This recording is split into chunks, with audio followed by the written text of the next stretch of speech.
날마다 나를 살리는 큐티 이성호 목사입니다. 오늘 큐티 본문은 사무엘하 19장 31절에서 39절까지입니다. 주의 말씀으로 하루를 시작하게 하시니 감사합니다. 오늘도 주님의 말씀과 동행하는 한날이 되기를 소원합니다. 말씀해 주시옵소서. 듣겠습니다. 오늘은 나와 함께 건너가자 라는 제목으로 함께 말씀 묵상하기를 원합니다. 첫 번째로 겸손과 자족의 은혜를 보여줍니다. 31절에서 바르실레가 요단을 건너려는 다윗을 찾아옵니다. 32절과 33절에서 바르실레는 나이가 많아 늙었지만 그가 가진 재산으로 다윗의 도피 생활을 도왔던 사람입니다. 다윗은 가장 비참했던 도피 시절에 자신을 도운 바르실레를 잊지 않습니다. 그래서 다윗은 바르실레에게 함께 요단을 건너가자고 합니다. 그리고 다윗이 바르실레를 공개하겠다고 합니다. 이 모습은 이 땅에서 주님을 위해 고난을 당하는 성도들을 향한 예수 그리스도의 영광스러운 초청을 예표합니다. 우리가 주님을 위해 드린 작은 헌신을 주님께서 하나님 나라에서 영원한 상급으로 갚아주실 것을 말씀해 주시는 것입니다. 주를 위한 우리의 작은 헌신과 수고를 주님은 잊지 않으시고 기억해 주십니다. 마치 우리가 지극히 작은 자에게 물 한 그릇 대접한 것도 잊지 않으시는 주님께서 반드시 우리에게 하늘에서 영광으로 관을 씌워주실 것입니다. 34절과 35절에서 바르실레가 다윗에게 왕과 함께 예루살렘 올라가지 못한다고 합니다. 그 이유는 표면적으로 보면 자신이 늙었고 쇠약해서 왕궁의 생활과는 어울리지 않는다는 것입니다. 하지만 내면적 이유를 보면 자신에게 주어진 화려함보다 하나님께서 왕을 섬기며 헌신할 수 있는 자족의 은혜를 주셨음을 알고 깨달았기 때문입니다. 바르실레가 다윗을 도운 것은 자신의 명예나 영광을 얻기 위해서가 아니라 하나님이 세우신 왕에 대한 순수한 충성심이었습니다.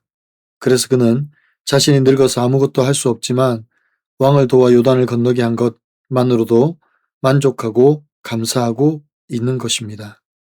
여러분 어떻습니까? 내가 대가를 바라지 않고 주님과 이웃을 섬긴 일은 무엇입니까? 나는 세상 성공이나 보상에 연연하지 않고 자족의 은혜를 누립니까? 두 번째로 다음 세대를 향한 축복과 동행입니다. 36절입니다. 다윗의 종은 왕을 모시고 요단을 건너려는 것뿐이거늘 왕께서 어찌하여 이 같은 상으로 내게 갚으려 하시나이까? 라고 합니다. 바르실레는 겸손히 다윗 왕에게 자신의 마음을 드러냅니다. 그리고 다윗에게 간청합니다. 37절입니다. 청하건대 당신의 종을 돌려보내옵소서. 내가 내 고향 부모의 묘 곁에서 죽으려 하나이다. 그러나 왕의 종 기맘이 여기 있사오니 청하건대 그가 내 주 왕과 함께 건너가게 하시옵고 왕의 처분대로 그에게 베푸소서 하니라 합니다. 바르실레는 인생의 마지막 자기 자리를 기억하며 하나님이 정해두신 자기 인생의 분량을 겸손히 받아들입니다. 그리고 자기 대신에 왕의 종 기맘을 데려가 달라고 부탁합니다. 본문의 기맘은 아마도 바르실레의 아들로 추정이 됩니다. 바르실레는 아버지로 믿음의 본을 보이며 아들 기맘이 자신처럼 다윗 왕을 잘 섬겨주기를 바라는 마음으로 아들을 추천하는 것입니다. 이 얼마나 아름다운 모습입니까? 부모 세대의 충성스러운 섬김이 아들을 왕의 보좌관으로 추천이 되고 온 가문이 대를 이어 왕을 섬기게 되는 축복입니다. 그래서 부모의 믿음의 본이 중요합니다. 부모의 믿음의 본이 자녀 세대를 믿음으로 세울 뿐만 아니라 가문을 믿음의 세대로 이어갈 수 있습니다. 또한 이런 가문을 통하여 하나님 나라를 섬기는 놀라운 역사를 보게 됩니다. 마치 손양호 목사님이 자기 아들을 죽인 안재선을 자기 양아들로 삼았습니다. 또 그의 아들인 안경선이 목회자가 되어 손양호 목사님 기념사업회를 통하여 용서와 화해의 복음을 전파하고 있는 것을 보게 됩니다. 38절과 39절에서 다윗은 바르실레의 요청대로 기맘을 데리고 요단을 건넙니다. 그리고 마지막으로 바르실레에게 입을 맞추고 복을 빌어 줍니다. 적용해 보세요. 나의 헌신과 겸손은 다음 세대에서 영적 유산으로 흘러가고 있습니까? 내가 주께 맡겨야 할 나의 기맘은 누구입니까? 오늘 큐티의 묵상 간증은 새 자녀가 여기 있사오니 라는 제목의 한 성도님의 묵상 간증입니다. 저는 믿음의 가정에서 둘째 딸로 태어났습니다. 아들을 바라셨던 부모님은 또 딸이라 실망하셨고 교회에서는 늘 언니와 비교당하며 자랐습니다. 그러다 보니 저는 존재 자체로 받아들여질 수 없고 하나님도 나를 차별하신다고 오해했습니다. 한 번은 초등학생 때 언니 때문에 예배에 늦었는데 전도사님은 제 팔을 꼬집으며 "너 때문에 늦었지?" 하셨습니다. 예배 시간에 눈물을 흘리며 다시는 교회에 오지 않겠다고 다짐했습니다. 그 후로 하나님의 품을 떠나 방황하다가 성인이 돼서 친구의 전도로 다시 교회에 돌아왔습니다. 오늘 말씀에서 바르실레는 예루살렘에 함께 올라가자는 다윗의 제안을 정중히 거절합니다.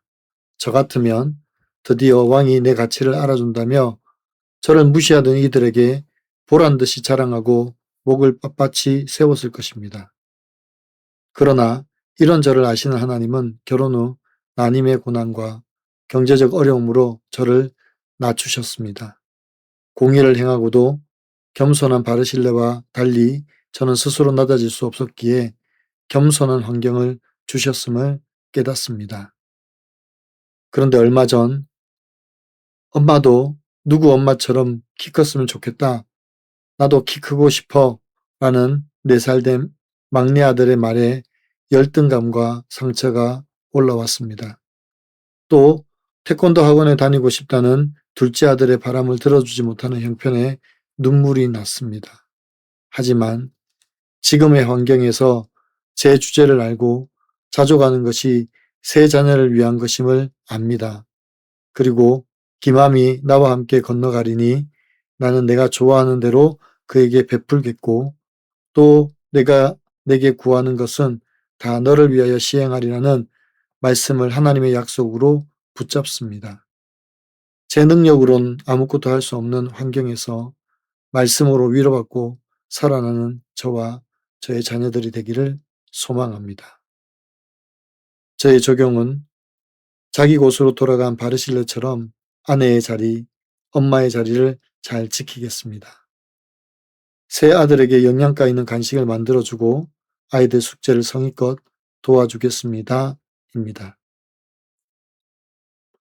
사랑하는 성도 여러분, 다윗은 피난길에 자기를 섬겨준 바르실레의 은혜를 잊지 못합니다. 그래서 요단으로 마중 나온 바르실레에게 함께 요단을 건너가자고 합니다. 하지만 바르실레는 자신의 본분을 알고 자신의 처지를 알고 겸손히 거절합니다. 또한 다윗을 향한 헌신과 섬김을 통한 자족의 은혜를 알았습니다. 게다가 바르실레는 자기 아들 기맘을 자신을 대신하여 데려가 달라고 요청을 합니다. 부모가 보여준 섬김과 헌신을 지속적으로 이어갈 뿐만 아니라 왕을 섬기는 것이 가문의 영광이기 때문입니다. 자녀는 부모의 신앙을 보고 자랍니다. 주님을 향한 헌신과 수고와 섬김을 보고 자란 자녀들이 대를 이어 주를 위해 충성하는 것입니다. 그리고 믿음의 가문을 세워갑니다. 이제 우리도 세상에서 어떻게 잘 살 것인가를 보여주는 것이 아니라 어떻게 주님과 교회를 섬길까를 자녀들에게 보여주는 믿음의 부모가 되기를 간절히 축원합니다. 기도드립니다. 사랑하는 주님, 고난당하는 다윗을 외면하지 않고 중심을 다해 섬겼던 바르실레처럼 우리도 대가를 바라지 않는 순수한 충성과 자족의 은혜로 채워지게 도와 주시옵소서. 세상의 화려한 보상과 명예에 연연하지 않게 하시고 하나님이 정해주신 인생의 분량을 겸손히 인정하며 늘 영원한 천국 본향을 향하여 나아가게 하여 주옵소서. 내가 누릴 영광보다 다음 세대의 영적 미래를 더 아끼게 하시고 우리의 자녀들이 왕 되신 주님과 함께 은혜의 요단강을 건너 주를 섬기도록 믿음의 다리가 되게 하여 주시옵소서. 손양호 목사님 가문에 흐른 용서와 화해의 복음처럼 부모된 우리의 눈물 어린 헌신과 믿음의 본이 자녀들에게 가장 고귀한 영적 유산으로 흘러가게 하여 주시옵소서.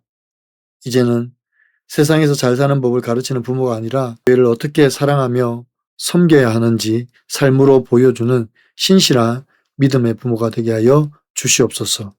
우리 구주 예수 그리스도의 이름으로 간절히 기도하옵나이다. 아멘.